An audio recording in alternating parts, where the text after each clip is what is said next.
Hello student and parents, कैसे हो आप सभी। आज की इस वीडियो में हम लोग बात करने वाले हैं आयुष काउंसलिंग को लेकर। आयुष काउंसलिंग मतलब AA CCC के बारे में। बहुत ज्यादा पावरफुल वीडियो है ये। जो भी बच्चा इस वीडियो को देख लेगा कंप्लीट, तो उसको फिर काउंसलिंग में कोई भी टेंशन लेने की जरूरत नहीं है। तो देखो भैया, बहुत क्लियर है। यहाँ पे फर्स्ट राउंड में आप पार्टिसिपेट करोगे, रजिस्टर करोगे। रजिस्टर करने से पहले प्रोविजनल लिस्ट डिस्प्ले की जाएगी। किस चीज की? सीट मैट्रिक्स की। कितने कॉलेजेस पार्टिसिपेट कर रहे हैं। आप रजिस्टर करेंगे, पेमेंट करेंगे और चॉइस फिलिंग करेंगे। इसको करने के बाद अलॉटमेंट आएगी, या तो अलॉटमेंट नहीं आएगी। नहीं आती तो कोई दिक्कत नहीं, आप अगले राउंड में जाओगे ऑटोमेटिकली और आपको एक नई चॉइस फिल करनी होगी। अगर आपको अलॉटमेंट आ जाती है तो आपको रिस्पॉन्स करना पड़ेगा, free exit if not reported.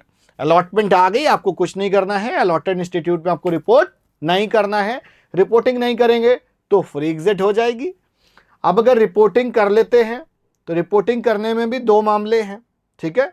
Reporting करने के बाद में एक तो मान लीजिए हम अपग्रेड करना चाहते हैं तो हमने अपग्रेडेशन कर दिया। अब एक तो है if does not want to continue the course avail free exit till the announcement of result, round 2 result. अब मान लीजिए हमने रिपोर्टिंग कर दी, बट अभी मेरा मन ये है कि हम राउंड 2 करें तो कोई दिक्कत नहीं, लेकिन हम चाह रहे हैं कि जो हमको राउंड 1 में मिला है उससे हम वो हो जाए।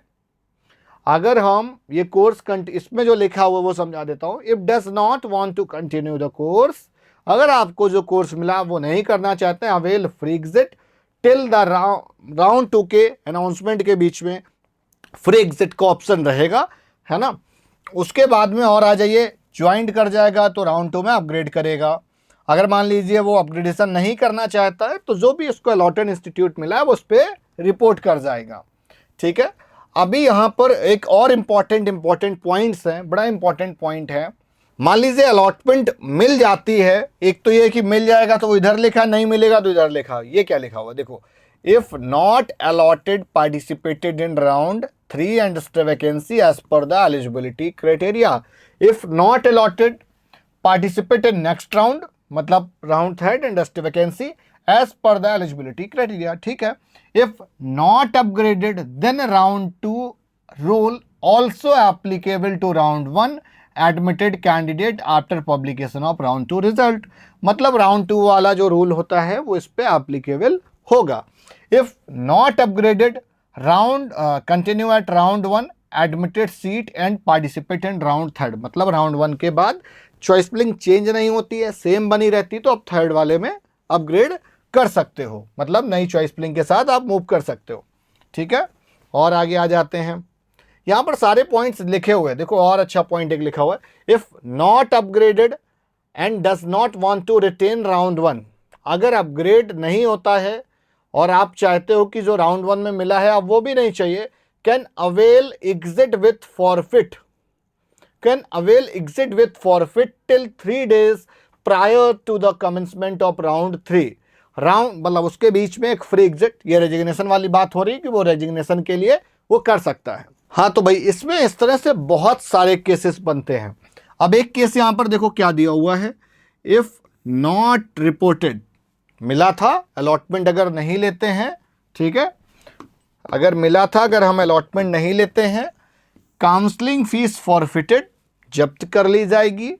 इफ विड्रॉन विथ फॉरफिट, मतलब विड्रॉल मिलेगा भी तो फिर फॉरफिट हो जाएगी। 3 days prior to the commencement of round 3rd can participate in round 3rd and stay vacancy paying again complete fees as per the eligibility criteria of that round.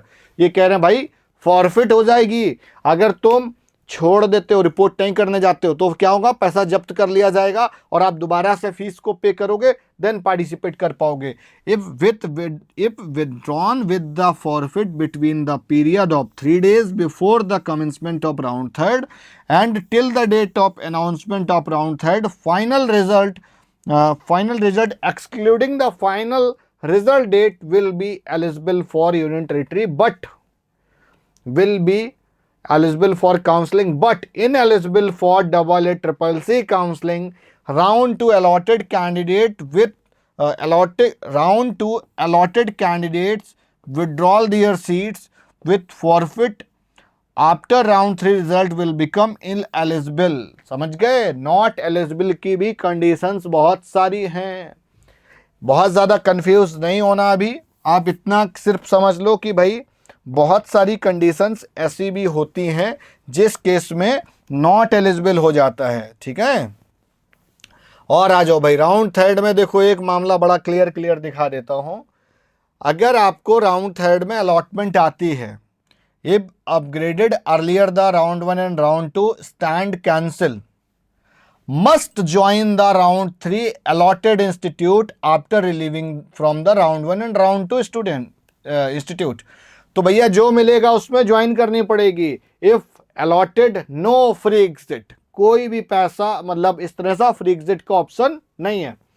और आगे आ जाते हैं, if seat allotted in round 3 preview allotted / admitted seats / allotted seats after the round 3 result through any round of the state and union territory if any stands cancel if not reported। अगर आप report नहीं करते हो या किसी कारणवश वो cancel हो जाती है, become ineligible for any AYUSH UG counselling state union territory and state quota counselling and fees forfeited. भैया जो मिला था वो भी गया और आपको आगे की सारी काउंसलिंग में फॉरफिट कर दिया जाएगा।